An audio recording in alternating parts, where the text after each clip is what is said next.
جزاک اللہ۔ تو یہ قبلہ امیر المجاہدین رحمۃ اللہ تعالی علیہ کا خصوصی الحمدللہ فیضان ہے کہ لوگ محبت کرتے ہیں اور ہماری بات سنتے ہیں، انداز بیاں گرچہ بہت شوخ نہیں ہے، اور شاید کہ اتر جائے تیرے دل میں میری بات۔ تو انشاءاللہ ہم تا دم مرگ انشاءاللہ اس مشن کے ساتھ رہیں گے۔ اور بغدادی صاحب نے فرمایا نا کہ لوگ آ کے اب پہلے مرکز کو دیکھتے تھے، یہ آپ کے کراچی والے جب ادھر آئے تھے، یہ فیصل واوڈا، اور میں اس کا گواہ ہوں، جب اندر آئے تو مجھے کہا کہ وہ آپ کا مرکز، میں نے کہا یہی ہمارا مرکز ہے۔ تو مجھے بتایا بابا جی یہاں پہ رہتے تھے، میں نے کہا جی یہاں پہ رہتے تھے، وہ سامنے ان کا گھر ہے۔ تو کہہ رہا کہ اب سعد صاحب جو ہے امیر محترم کا نام لیا، وہ بھی یہاں پہ رہتے ہیں۔ میں نے کہا حضور وہ بھی یہاں پہ رہتے ہیں۔ تو سامنے وہ چھوٹا سا کمرہ تھا، تو اسی کمرے میں جب بٹایا تو وہ ادھر ادھر دیکھنے لگا، اسی وقت ان پر ہیبت طاری ہو گئی۔ اور پھر جب وہ امیر محترم آئے، بات تو ہم اس کو پہنچا چکے تھے مذاکرات میں، جو انہوں نے ہمیں آفرز دیے، یہ کراچی ہے اور یہ بات میں نے بار بار کی ہے، اور الحمدللہ پھر اللہ کے گھر میں اور پھر اتنی ذمہ داری کی جگہ پر جھوٹ بولنا یہ بہت بڑا جرم ہے۔ اور یہ بار بار میں نے پشتو میں، اردو میں، یہ ہے سوشل میڈیا پر، کہ انہوں نے ہمیں کہا نا کہ آپ اس معاہدے سے پیچھے ہٹ جائے تو ہم آپ کو یہ دیں گے، ہم آپ کو یہ دیں گے، تو ہم آپ کو یہ دیں گے۔ بہت سارے انہوں نے ہمیں آفرز کیے، سینٹ بھی دیں گے، ہم آپ کو آن دا اسپاٹ جتنا پیسہ آپ مانگتے ہیں ہم آپ کو پیسہ بھی دیں گے، اور یہ نہیں کہ ہم یہ پیسہ اس لیے دے رہے ہیں کہ ہم آپ کو خرید رہے ہیں، نہیں، آپ تو ماشاءاللہ دین کا اتنا کام کر رہے ہیں کہ ہم یہی چاہتے ہیں کہ ابھی آپ ایک مسجد میں کر رہے ہیں تو ہم آپ کو بازار میں لے کے چلے، ابھی آپ صرف پاکستان میں کر رہے ہیں تو ہم چاہتے ہیں کہ آپ جو ہے نا دنیا میں گھومے پھرے، اس کو بھی ہم پاسپورٹ دیں گے، آپ کو بھی وہ پاسپورٹ دیں گے، تو آپ کو ویزوں کی بھی ضرورت نہیں رہے گی،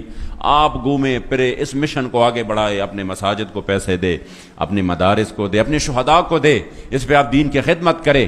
اس طرح کی اور آئندہ کے لیے تیسری جو سب سے بڑی انہوں نے دی، آئندہ کے لیے ابھی سے جو بھی قومی حلقہ ہو، جو بھی صوبائی حلقہ ہو، وہ ابھی سے آپ ہمیں بتائیں کہ یہ حلقے ہمارے لیے چھوڑ دے، ہم ابھی سے لکھ کر دیتے ہیں کہ یہ آپ کے لیے چھوڑ دیتے ہیں۔ بس صرف انٹرنیشنل فورم پہ جا کے بات کریں گے، آپ فرانس جائیں گے، آپ فلاں ملک جائیں گے، آپ پیرس جائیں گے، ان کا یہ مطلب تھا کہ یہ جو ہے نا مولوی ہے، اب ان کی آنکھ اس طرح کھلی رہ جائیں گی کہ یہ تو معاملہ ٹھیک ہوا، تو ٹھیک ہے ہم جو ہے نا اس میں یہ کرتے ہیں وہ کرتے ہیں۔ جب بات کی تو ہمیں تو امیر صاحب نے کلم کلا جو ہمیں انہوں نے بات کی تھی ترجمانی کے طور پر، ہم نے وہ بات آگے پہنچائی ان کو کہ ہمارا تو مقصد یہ نہیں ہے،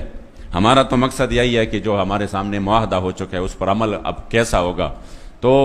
جب انہوں نے بات 3 دن تک ادھر رکا رہا، اور 3 دن یہ مسلسل کوشش کرتا رہا، یہ سبز باغ دکھاتے رہے، اور پھر ہر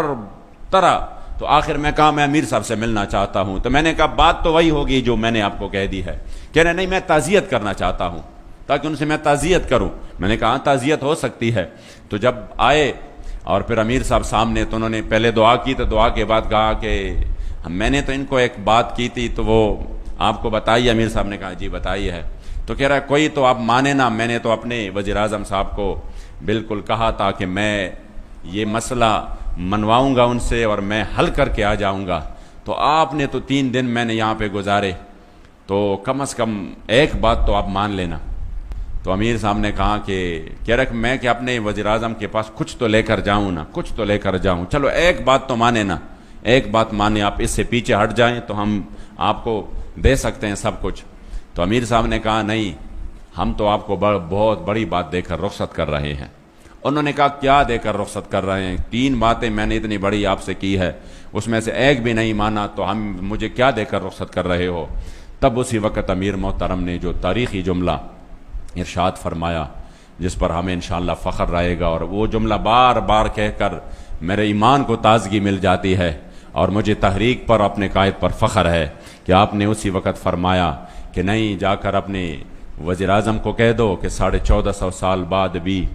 اس پاکستان میں جہاں پر لوگ جو ہے نا 3000 اور 5000 پر بک جاتے ہیں، اور جہاں پر بریانی کی ایک پلیٹ پر بھی بک جاتے ہیں، آپ اپنے وزیر اعظم کو بتانا کہ اب بھی پاکستان میں حضور کے وہ غلام رہتے ہیں جو پوری دنیا کی طاقتیں مل کر نہ ان کو ڈرا سکتے ہیں، نہ ان کو جھکا سکتے ہیں، نہ ان کو خریدا جا سکتا ہے۔ انشاءاللہ آپ کو اپنی قیادت پر فخر رہے گا کہ اللہ کریم نے ہمیں ایسی قیادت عطا کی ہے. اللہ کریم ان کی حفاظت فرمائے، پل پل حفاظت فرمائے. میں آپ تمام احباب کا تہ دل سے شکریہ ادا کرتا ہوں، اور یہ امید رکھتا ہوں کہ انشاءاللہ اسی